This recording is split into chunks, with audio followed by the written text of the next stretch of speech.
عجب شاخ گلبان به پایم شکستی حالا بزرگ شماری که صورت گریران نبودی چنین آری ساده عشق و بهاسا کشید خدا را به شوره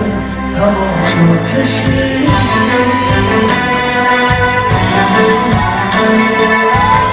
تو دورسته بودی که خوش مارم